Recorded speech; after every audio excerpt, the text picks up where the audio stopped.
आजा ए दिया गया वक्र, वक्र दिया, यहाँ से दिया गया वक्र, यहाँ ध्यान दो, ध्यान दो, ध्यान दो, दिया गया वक्र 6y = x³ + 2 के अनुगत गति कर रहा है, गति कर रहा है। वक्र पर उन बिंदु को ज्ञात कीजिए, वक्र पर उन बिंदु को ज्ञात कीजिए, मतलब क्लियर है, निकालना क्या है, बिंदु निकालना, पॉइंट निकालना, बिंदु निकालना। ज्ञात कीजिए जबकि x निर्देशांक की तुलना में, जबकि x निर्देशांक की तुलना में y निर्देशांक 8 गुना तीव्रता से बदल रहा है। x निर्देशांक की तुलना में y निर्देशांक 8 गुना तीव्रता से बदल रहा है, ठीक हो ना। तो बिंदु ज्ञात करें, बिंदु का यहाँ पर लिख ही दिया, उन बिंदु को ज्ञात करें, पॉइंट निकालना, बिंदु निकालना, ठीक हो ना। अब यहाँ पर वक्र दिया है, लिखेंगे दिया गया वक्र, दिया गया वक्र, यहाँ पर लिख दो ना, दिया गया वक्र, दिया गया, दिया गया वक्र, वक्र क्या दिया, लिखाओ 6y = x³ + 2। इसको इक्वेशन फर्स्ट मान ले, कोई दिक्कत किसी को नहीं है। अब यहाँ से आगे बोला है वक्र के अनुगत गति कर रहा है, वक्र पर उन बिंदु को ज्ञात करें जबकि x निर्देशांक की तुलना में y निर्देशांक 8 गुने तीव्रता से बदल रही। तीव्रता का अर्थ, तीव्रता यहाँ लिखा, तो तीव्रता मतलब बोले तो दर, दर से बदलना। तीव्रता को क्या समझना, यहाँ पर दर समझना है, दर के जगह पर तीव्रता लिख दिया, ठीक हो ना। तो तीव्रता का अर्थ का क्या हो गया, दर हो गया। तो परिवर्तन की दर बोला ना, परिवर्तन की दर बोला है, तो दर बोलता है तो फर्स्ट ऑर्डर डेरिवेटिव करके बोलता है, प्रथम कोटि अब गलत बोल देता है, फर्स्ट ऑर्डर डेरिवेटिव बोल देता है। कहा कि x निर्देशांक की तुलना में, तो x निर्देशांक की तुलना में y निर्देशांक 8 गुना तीव्रता से बदल रहा है। तो ये कह रहा है ना dx/dt है ना, है ना 8 गुना तीव्रता से बदल रहा है, 8 गुना तीव्रता से बदल रहा है, ठीक हो ना। इसमें 8 से मल्टीप्लाई करेंगे, dx/dt में 8 से मल्टीप्लाई करेंगे, dy/dt 8 गुना तीव्रता से बदल रहा है। इसको इक्वेशन क्या मान लें, तो सेकंड मान लें, कहीं कोई दिक्कत है नहीं है। अब यहाँ समीकरण 1 के क्या करेंगे, डिफरेंशिएशन करेंगे, इक्वेशन फर्स्ट डिफरेंशिएशन करना, अब गलत करना, क्या लिखेंगे समीकरण 1 से, क्या लिखोगे समीकरण 1 से, यहाँ से समीकरण लिख दो, समीकरण 1 से, समीकरण 1 क्या है तुमने देखो, 6y = x³ + 2 है ना। अब इसको क्या करेंगे, डिफरेंशिएशन से क्या लिखेंगे, दोनों ओर t के सापेक्ष अवकलज करने पर, ठीक हो ना। अब यहाँ पर देखो, ये देखो 6 क्या है, कांस्टेंट हो, बाहर हो जाएगा और y में क्या लगाओ, d लगाओ, d/dt y हो गई। यहाँ भी d लगा लो, अलग अलग, दो अलग अलग फंक्शन है, दोनों में d लगा लो, d अलग अलग लगा लो, ठीक हो ना, दिक्कत नहीं है।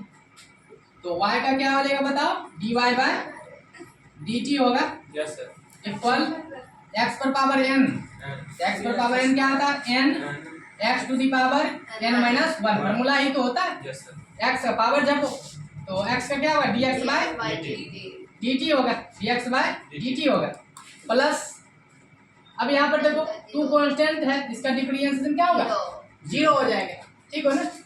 अब यहाँ पर देखो, इसको हल करो थोड़ा, 6 dy/dt = 3x, इसको घटाओगे तो 2 होगा, dx/dt, 0 तो हटा दो यहाँ पर। अब यहाँ आ जाए सर इतने उठाने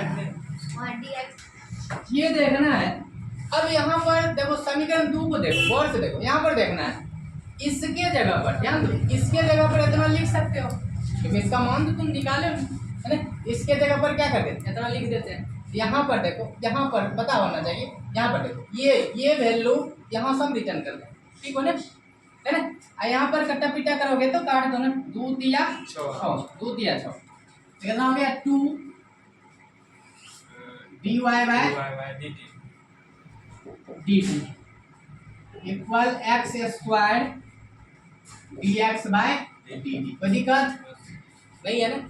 अब इसका मान यहां से लिख दो, क्या है 2 into 8 dx by dt equal x square. X का मान पता है नहीं पता, यही तो निकलेगा dx बाय dt। बराबर में कुछ रहता है तो क्या करते हो, काट देते हो ना, dx बाय dx कैंसिल हो दोनों साइड।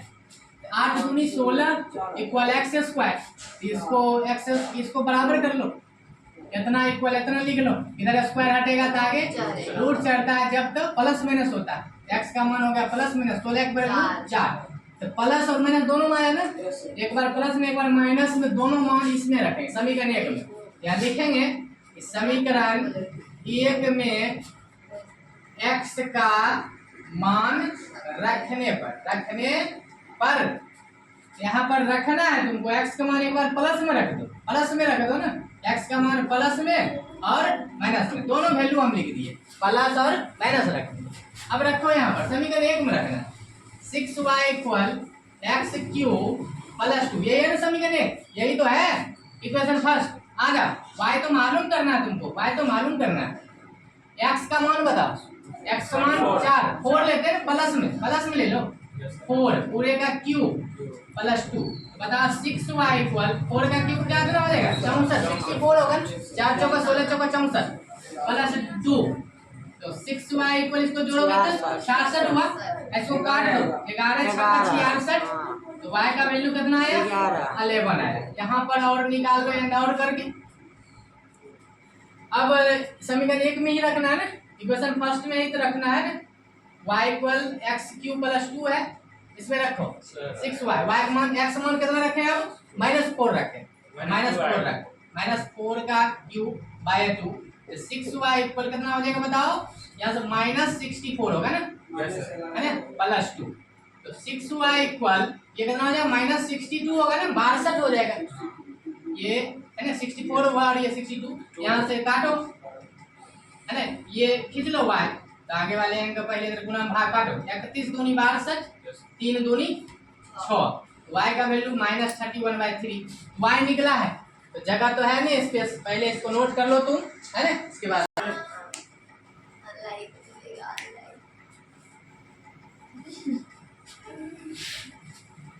चल अब बिंदु पूछे ना, बोल दो ना बिंदु, यहीं पर लिख देना, स्पेस तो हो ही गया,